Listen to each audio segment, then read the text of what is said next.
September 2019 मध्ये माझं लग्न झालंय। मी बाळपणासाठी इथे माझं माहेर पुणे आहे आणि सासर इचलकरंजी कोल्हापूर आहे। मी इचलकरंजी कोल्हापूरवरून पुण्याला आले होते माझ्या बाळपणासाठी। तिथून आल्याच्या नंतर तिथून आल्यावर म्हणजे माझी कास्ट हिंदू कंजरभाट आहे। कंजरभाट समाजात जात पंचायत ही समांतर न्याय व्यवस्था म्हणून चालते। म्हणजे जात पंचायत बसते आमच्या कास्टमध्ये हिंदू कंजरभाटमध्ये जात पंचायत ही बसवली जाते। त्याच्यानंतर माझी जी सोडचिठ्ठी एकतर्फा सोडचिठ्ठी केली आहे ती जात पंचायतीवाले लोकांनीच केलेली आहे, मला न कळवता किंवा माझ्या घरच्यांनी न कळवता।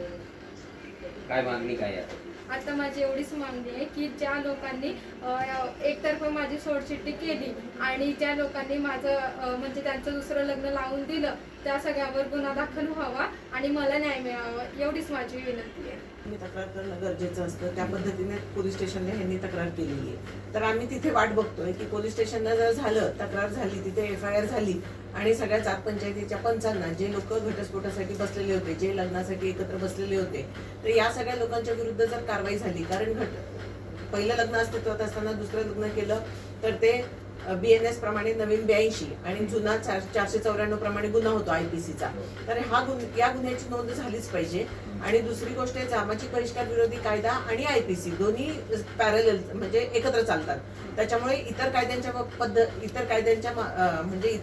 पण कलम लावले पाहिजे, जात पंचायतीच्या कायद्याचे पण कलम लावले पाहिजे आणि मग त्यांच्या विरुद्ध गुन्हा दाखल झाला पाहिजे 494चा तिकडे इचलकरंजीला। आणि दुसरा जो तारळे गावामध्ये जात पंचायत बसवून त्यांनी घटस्फोट घडवून आणला आणि त्याच्याकडनं दंड घेतला, तर याच्या बाबतीत सुद्धा विचार करून पोलिसांनी ह्याची चौकशी पोलिसांनी केली पाहिजे।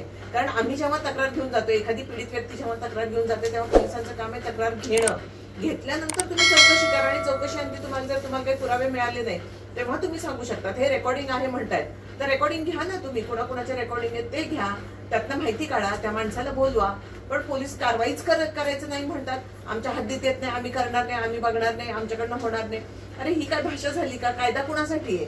कायदा सामान्य माणसांसाठी आहे, पोलिसांनी काम करू नये यासाठी कायदा नाहीये। कायदा पोलिसांनी काम करावं आणि पीडित व्यक्तीला न्याय मिळवून द्यावा यासाठी कायदा असतो। त्यामुळे वकील म्हणून सुद्धा, महाराष्ट्र अंधश्रद्धा निर्मूलन समितीची कार्यकर्ती म्हणून सुद्धा माझी अशी मागणी आहे की सुष्मिताला न्याय मिळाला पाहिजे, तिची तक्रार दाखल करून घेतली पाहिजे, दोन्हीकडे तिच्या तक्रारी झाल्या पाहिजेत। कारण जो माणूस बेकायदेशीर कामं करून बिनधास्तपणे छातीवर करून तो फिरतोय गावामध्ये आणि तो सांगतोय की मी दुसरं लग्न केलं, मी घटस्फोट घेतला, असा कसा न्याय असेल? न्याय निवाडा हा कायद्याने कोर्टात व्हायला पाहिजे, न्याय निवाडा जात पंचायत करू शकत नाही।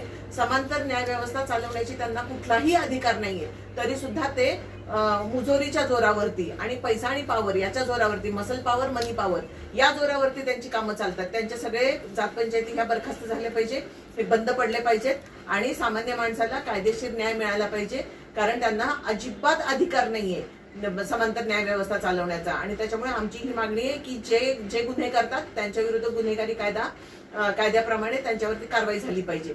सामाजिक बहिष्कार विरोधी कायदा हा नवीन आहे, 2017चा आहे, तुम्हाला कारवाई करता येते, पण तुम्ही कशाच्या तरी मागे जाऊन कसा तरी पडदा घेऊन तुम्ही हे करणार नाही असं म्हणता। आता तो पडदा कशाचा आहे आपण सर्वांनी जाणून घ्यावा, कारण ते कशा पद्धतीने मॅनेज होतात हे सगळं आपल्याला माहिती आहे। आणि ते मॅनेज न होता सामान्य व्यक्तीला, जो सामान्य व्यक्ती तिथे न्याय मागायला जातो त्याला न्याय मिळाला पाहिजे, हे पोलिसांचं काम आहे आणि त्यांनी संवेदनशीलपणे हे काम केलं पाहिजे, ही आमची मागणी आहे, ही आमची अपेक्षा आहे आणि त्या पद्धतीने पोलिसांनी कारवाई करावी।